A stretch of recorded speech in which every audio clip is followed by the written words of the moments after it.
हम्म। हाँ नमस्ते सर जी, मैं धीरज बोल रहा हूँ जमशेदपुर से। आपका कॉल आ रहा था। हाँ सर, ये बोल रहे थे कि जो आपका वो टेक्निक है, जो वे वाला, रेडिएशन वाला, अच्छा उस अच्छा, फ्रीक्वेंसी वाला। हाँ फ्रीक्वेंसी वाला, उसके बारे में जानना था मुझे सर। आप कौन बोल रहे हैं सर, कहाँ से बोल रहे हैं? मैं बोल रहा हूँ ये कंकड़ बाग के जो रूम मालिक है वो नंबर दिए थे। अच्छा अच्छा, ये विजय कुमार निराला जी। हाँ अच्छा, विजय कुमार, विजय जी। हाँ हाँ हाँ विजय जी। अच्छा अच्छा अच्छा, क्या नाम हाँ, है आपका? मेरा नाम सुनील चतुर्वेदी। अश्विनी चतुर्वेदी। अच्छा हम्म, अच्छा अच्छा। एक्चुअली ये एक इम्पोर्टेड डिवाइस है ओके। और ये काम करता है फ्रीक्वेंसी थेरेपी के ऊपर। हम्म, अभी जैसे किसी भी बीमारी को ठीक करने के लिए बहुत सारे चिकित्सा पद्धति उपलब्ध हैं, है ना। हम्म, हम्म, अभी सबसे ज्यादा जो प्रचलित है वो है आपका एलोपैथी, हम्म, लेकिन होम्योपैथी है, आयुर्वेदा है, एक्यूपंचर है, एक्यूप्रेशर है ना। हम्म, तो कई चिकित्सा पद्धति हैं। हम्म, तो ये कह सकते हैं कि विज्ञान का अभी तक का सबसे लेटेस्ट आविष्कार है हम्म, फ्रीक्वेंसी थेरेपी के माध्यम से किसी भी बीमारी को दूर करने का हम्म, साधन। हम्म, ये काम करता है फ्रीक्वेंसी के ऊपर। हम्म, और इसको ऐसा समझिए, हम पूरी दुनिया की आबादी को 3 वर्गों में बांट सकते हैं। नंबर 1 ABC ऐसा करके समझिए। हम्म, ए कैटेगरी में हम उन तमाम लोगों को रख सकते हैं जिनको किसी प्रकार का कोई स्वास्थ्य समस्या नहीं है, हम्म, वो एकदम स्वस्थ हैं, कोई हम्म, समस्या नहीं है। और बी कैटेगरी में आप हर उस व्यक्ति को रख सकते हैं जिनको कुछ स्वास्थ्य समस्या अभी वर्तमान समय में है, लेकिन 2-3 महीने के इलाज में वो रिकवरी कर लेंगे और ठीक हो जाएंगे। वो ये तमाम लोगों को हम लोग बी कैटेगरी में रख सकते हैं, जिनका वर्तमान कुछ समस्या है लेकिन वो कुछ सप्ताह में या कुछ महीनों में ठीक हो जाएगा। सी कैटेगरी में हम उन तमाम लोगों को रख सकते हैं जो लाइलाज बीमारी से पीड़ित हैं, जिनका जीवन भर कुछ न कुछ मेडिसिन चलेगा, या फिर उनके बीमारी का कोई इलाज नहीं है, या फिर डॉक्टरों ने उनको जवाब दे दिया। ऐसे तमाम लोगों को हम सी कैटेगरी में रख सकते हैं। तो इस प्रकार से अगर कैटेगरी वाइज हम लोगों को रखना चाहें तो पूरी दुनिया की आबादी ये ABC 3 कैटेगरी में आ जाएगी। तो एक साइंटिस्ट ने रिसर्च किया कि ये तीनों कैटेगरी के लोगों के अंदर बेसिक डिफरेंस क्या है, आधारभूत परिवर्तन या अंतर क्या है। तो उन्होंने पाया जो ए कैटेगरी के लोग हैं, अच्छा, हम इंसानों के शरीर में जो सबसे छोटा पार्ट है उसको सेल बोलते हैं, कोशिका बोलते हैं, हाँ? हमारा शरीर करोड़ों अरबों कोशिकाओं से मिलकर बना होता है। तो जो ए कैटेगरी के लोग हैं, जो पूरी तरह से स्वस्थ हैं, जिनको कोई स्वास्थ्य समस्या नहीं है, उनके शरीर के कोशिकाओं का फ्रीक्वेंसी लेवल जो है वो बाकी 2 वर्गों के बी और सी के लोगों के कोशिकाओं के फ्रीक्वेंसी से अलग है। इसको और अगर सामान्य भाषा में समझे तो ए कैटेगरी के लोग जो हैं उनके शरीर के फ्रीक्वेंसी लेवल मान लीजिए एकदम ऑप्टिमम हाई लेवल पे है, बी कैटेगरी का मीडियम पे है, और सी कैटेगरी के लोगों के शरीर के कोशिकाओं का फ्रीक्वेंसी लेवल बिल्कुल बॉटम में है। मतलब अकॉर्डिंग टू फ्रीक्वेंसी बात करें तो एक साइंटिस्ट ने रिसर्च किया कि ये जो तीनों में अलग अलग फ्रीक्वेंसी का लेवल बता रहा है, अगर उस फ्रीक्वेंसी को रिसर्च करके जान ले कि इसका नेचर क्या है, इसका मापदंड क्या है, तो हम इस फ्रीक्वेंसी को किसी डिवाइस के माध्यम से बनाने में सफल हो गए। तो जो व्यक्ति सी कैटेगरी में है उनके शरीर को उस डिवाइस के माध्यम से अलग अलग पॉइंट में वो फ्रीक्वेंसी प्रवाहित करके हम उनके शरीर के फ्रीक्वेंसी लेवल को अप कर देंगे, और जैसे ही उनके शरीर का फ्रीक्वेंसी लेवल अप होगा तो वो स्वस्थ कैटेगरी में आ जाएंगे।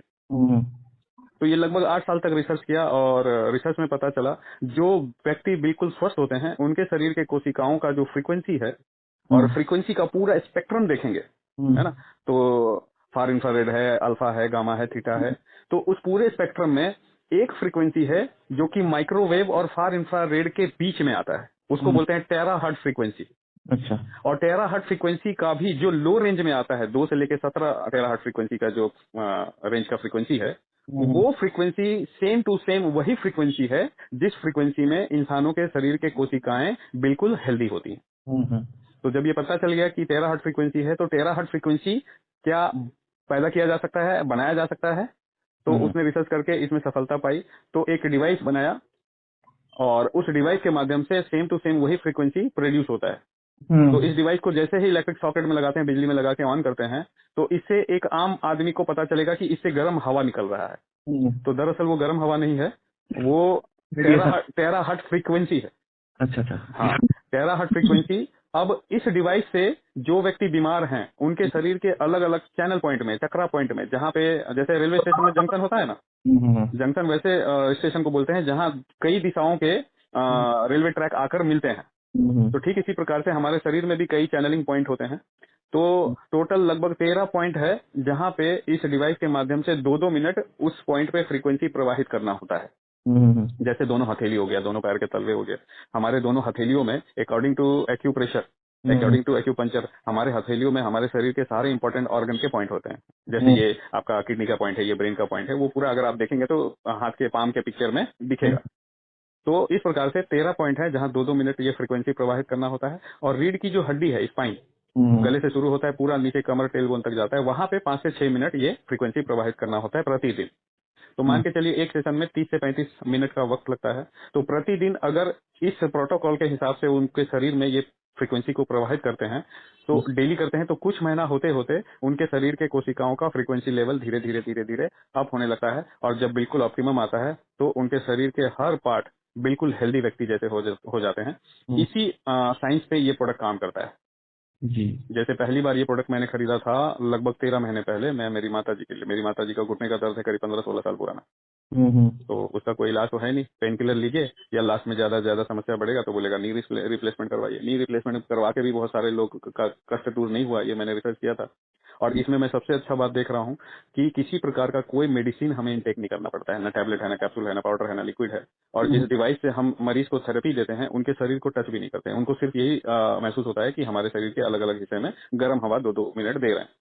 तो कोई साइड इफेक्ट दूर दूर तक नहीं है, कुछ दवा हम नहीं ले रहे हैं। और इस थेरेपी से अगर किसी भी प्रकार की स्वास्थ्य समस्या को हम रिकवरी कर सकते हैं तो मुझे लगता है ये अभी तक का बेस्ट सोल्यूशन है किसी भी बीमारी से छुटकारा पाने का। तो ये है सर।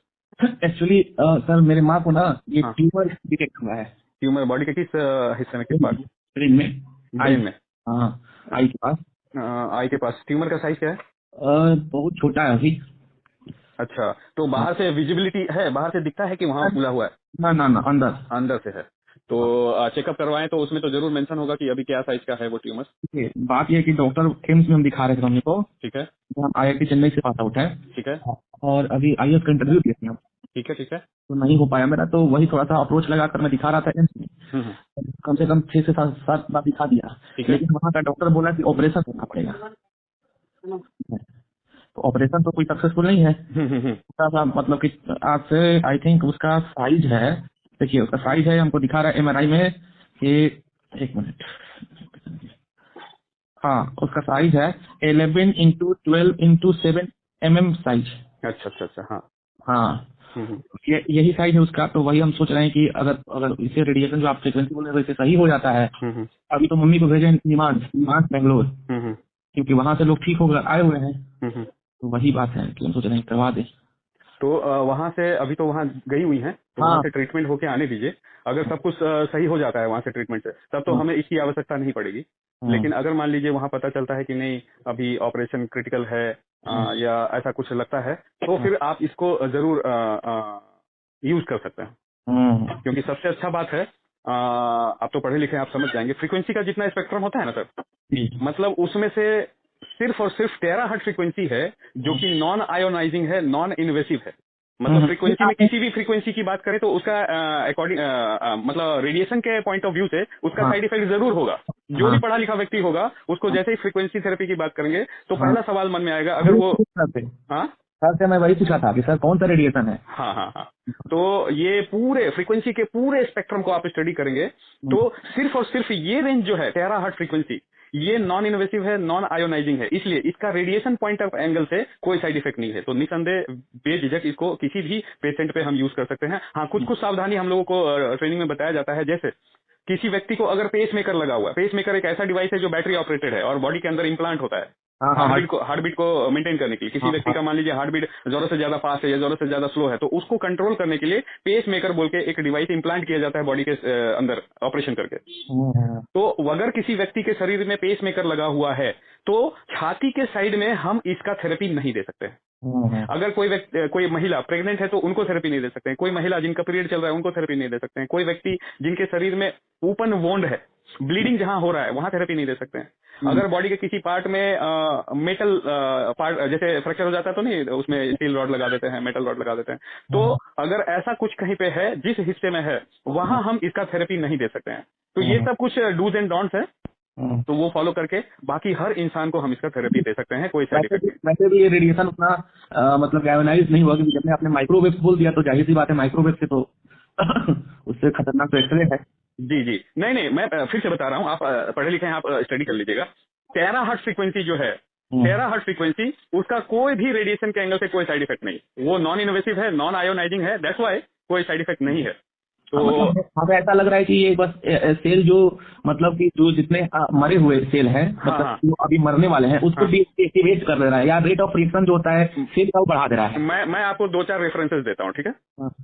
अल्बर्ट आइंस्टाइन का आप नाम सुने हैं? बिल्कुल बिल्कुल, बच्चे जानते हैं। अल्बर्ट आइंस्टाइन लगभग 8-9 दशक पहले एक स्टेटमेंट दिया था, future medicine will be medicine of frequency.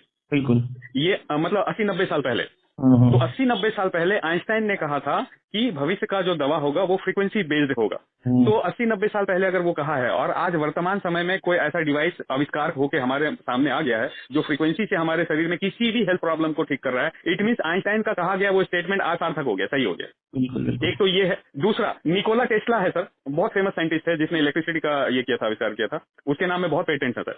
Nikola Tesla का एक स्टेटमेंट है, if you want to find the secret of universe, think in terms of energy, vibration and frequency. अगर आप यूनिवर्स के सीक्रेट को जानना चाहते हैं तो आपको 3 टर्म में सोचना पड़ेगा, शोध करना पड़ेगा, रिसर्च करना पड़ेगा, और वो 3 टर्म है एनर्जी, वाइब्रेशन एंड फ्रीक्वेंसी। अब एक और एंगल से मैं बताता हूं, अगर किसी भी व्यक्ति को आप कम्युनिकेट करना चाहते हैं, कुछ समझाना चाहते हैं, कुछ समझना चाहते हैं, तो जो सबसे छोटी आवश्यकता है, आप दोनों व्यक्ति का, दोनों पार्टी का सेम लैंग्वेज का होना जरूरी है। जैसे मान लीजिए मैं हिंदी में बात करता हूं और आप जापान के हैं, जापानीज लैंग्वेज बात करते हैं, और आपको हिंदी समझ में नहीं आता है, मुझे जापान समझ में नहीं आता है, तो हम दोनों के बीच में कोई कम्युनिकेशन नहीं हो पाएगा। आप कुछ समझाएंगे, हम नहीं समझ पाएंगे, हम समझाएंगे, आप नहीं समझ पाएंगे, राइट। बिल्कुल साइंटिफिक अप्रोच से मैं समझाना चाहता हूँ। ठीक इसी प्रकार से हमारे शरीर के कोशिकाओं का भी एक लैंग्वेज होता है। अगर हमारे शरीर में कोई बीमारी है तो जाहिर तौर पे वो कोशिकीय लेवल पे है, सेलुलर लेवल पे है। तो अगर हम उसको ठीक करना चाहते हैं तो कोशिकाओं का जो अपना लैंग्वेज होता है, उस लैंग्वेज में हम अगर कम्युनिकेट करें तो काम बहुत आसान हो जाएगा। लेकिन कोशिकाओं का लैंग्वेज क्या है? यूनिवर्स का लैंग्वेज जो है वही कोशिकाओं का लैंग्वेज है। अगेन यूनिवर्स का लैंग्वेज है फ्रीक्वेंसी, एनर्जी, वाइब्रेशन। अभी स्पेस पे चला जाता है तो कम्युनिकेशन कैसे होता है सर? फ्रीक्वेंसी के माध्यम से होता है ना, वाइब्रेशन के माध्यम से होता है। तो यूनिवर्स का जो लैंग्वेज है वो फ्रीक्वेंसी है। At the very same time हमारे कोशिकाओं का जो लैंग्वेज होता है वो फ्रीक्वेंसी होता है। और चूंकि ये फ्रीक्वेंसी बेस्ड ट्रीटमेंट है तो बहुत जल्दी और बहुत पावरफुल रिजल्ट देखने को मिलता है। हम लोगों ने तो ऐसे लगभग 13 महीने से मैं ऐसे रिजल्ट देख रहा हूँ कि मतलब आंखें फटी की फटी रह जाती। यार ऐसा मेडिकल साइंस पूरा परेशान है, मेडिकल साइंस बोल दिया कि भैया इसमें हम कुछ नहीं कर सकते हैं, वैसे जगह में इस डिवाइस से, जबकि विदाउट एनी मेडिसिन, सोचने की बात है, बिना दवा का कोई बीमारी कैसे ठीक हो सकता है? एक जनरल बात करूं मैं तो मेरे पल्ले ही नहीं उतरेगा। जब पहली बार मैं इस कंपनी में ट्रेनिंग लिया, इस प्रोडक्ट के बारे में समझा, तो यही बात दिमाग में नहीं पल्ले पड़ रहा था कि without medicine how any kind of health issue can be fixed. तो धीरे धीरे धीरे धीरे ट्रेनिंग लिया और फिर प्रोडक्ट मंगाया। माता जी का जो घुटने का दर्द था, विद इन 10 डेज वो मुझे बोली, बेटा हमारा रूपा में ना 12 आना ठीक हो गलो। तो मेरे को लगा अगर 10 डेज में ये रिजल्ट है, it means there is something in it जो कि मुझे गंभीरता पूर्वक स्टडी करना चाहिए। फिर मैंने स्टडी किया और जैसे जैसे डेप्थ में गया तो लगा नहीं, ये एक अभी तक का आप कह सकते हैं बहुत ही बेहतरीन इन्वेंशन है।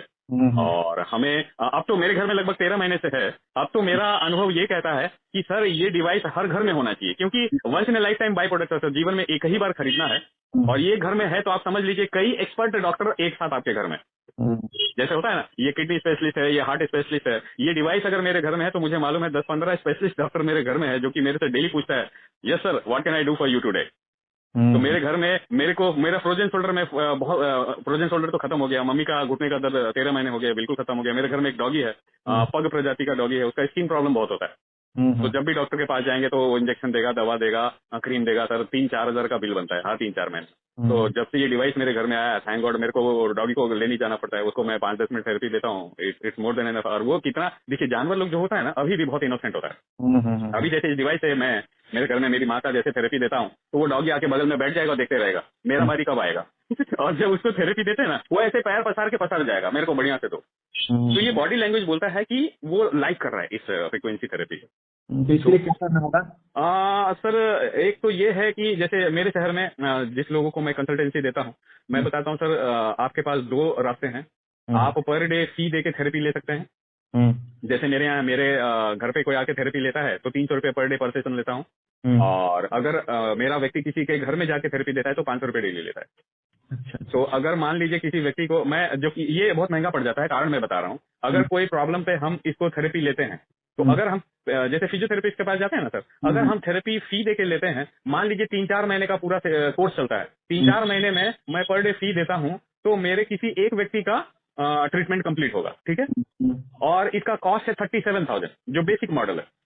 37,000 में ये प्रोडक्ट ही मिल जाता है। तो अगर मान लीजिए मैं घर में बुलवा के किसी को थेरेपी लेता हूँ तो 500 रुपए डेली, मतलब 15,000 रुपया महीना हो जाएगा। और 3-4 महीने में पता चला 60-70 हजार रुपये खर्चा हो जाएगा और एक व्यक्ति का ही ट्रीटमेंट होगा। और 37,000 में मैं अगर ये डिवाइस बाय कर लेता हूँ तो मेरे घर में आ जाएगा, मेरी माँ का तो तबीयत ठीक होगा, कल को किसी भी परिवार के किसी भी सदस्य को हम इससे थेरेपी दे सकते हैं। और अगर मान लीजिए मैं स्वस्थ हूँ तो मैं चाहूंगा कि जीवन भर स्वस्थ रहूं, कोई प्रॉब्लम हो भी नहीं। तो एक सिंपल 10-12 मिनट का प्रोटोकॉल हम लेते हैं डेली, तो ये हमें बीमारी होने भी नहीं देता है। तो इन दो एंगल से देखेंगे तो ये खरीदना ज्यादा समझदारी है। हाँ बिल्कुल, लेकिन खरीद कर तो कोई ट्रेनिंग तो देना पड़ेगा ना किसी से। सर ये जब डिवाइस, जैसे इस डिवाइस को कैसे इस्तेमाल करना है उसका बाकायदा वीडियो है ना। और हम लोग रिटेन पिक्चर वाइज देते हैं कि जैसे क्या है 2 मिनट थेरेपी देना है, क्योंकि इससे गर्म हवा निकलता है। तो जैसे हम पाम में ले रहे हैं, हथेली में ले रहे हैं, तो कितना दूर पे रख के वो टेम्परेचर हम आसानी से बर्दाश्त कर ले रहे हैं। बहुत ज्यादा सामने रखते हैं, ज्यादा गर्मी लग रहा है, जलन हो रहा है, तो हम क्या करेंगे, थोड़ा दूरी बढ़ा देंगे। जैसे ठंडे के दिन में मुझे याद है, मैं पिछले ठंडे में लिया था तो 1 इंच 2 इंच की दूरी से देता था, गरम गरम हवा अच्छा लगता था। जैसे गर्मी आ गया तो गर्मी में मुझे याद है मैं 8 इंच 10 इंच की दूरी से मैं लेता था। तो ये डिपेंड करता है कि आप जो मरीज को थेरेपी दे रहे हैं या थेरेपी देते समय आप अपने हाथ में भी लेंगे तो आपको पता चल जाएगा कि अभी जो मौसम है, जो टेम्परेचर है, उस टेम्परेचर में कितने दूरी से इसको लेना है। बस उतने दूरी से 2-2 मिनट हर पॉइंट में ये थेरेपी फ्रीक्वेंसी प्रवाहित कर देना है और केवल स्पाइन एरिया में 5 से 6 मिनट देना होता है। तो ये एक बार वीडियो देखिए, जैसे मैं मंगाया था तो मुझे जो बताए थे, मेरा एक फ्रेंड है वो रहता है गुजरात में, तो कंपनी का अकाउंट भेजा, मैंने पैसा ट्रांसफर कर दिया, वो ऑर्डर करके मेरे घर में कुरियर से प्रोडक्ट आ गया, वीडियो मैं देख चुका था। और फिर वो आया तो थेरेपी आराम से अकॉर्डिंग टू वीडियो में लेना शुरू किया। तो बहुत ऐसा टफ नहीं है। जैसे मेरे घर में मेरी बेटी है 13 साल की, मेरी माँ को थेरेपी वो दे देती है जब मैं घर में नहीं रहता हूँ, तो बहुत ईजी टू यूज है, कोई दिक्कत नहीं। ठीक है, उन लोग को वापस लौटने दीजिए, उसके बाद जैसा होता है फिर मेरे को बताइए। ठीक है। ठीक है, okay, thank you. Thank you.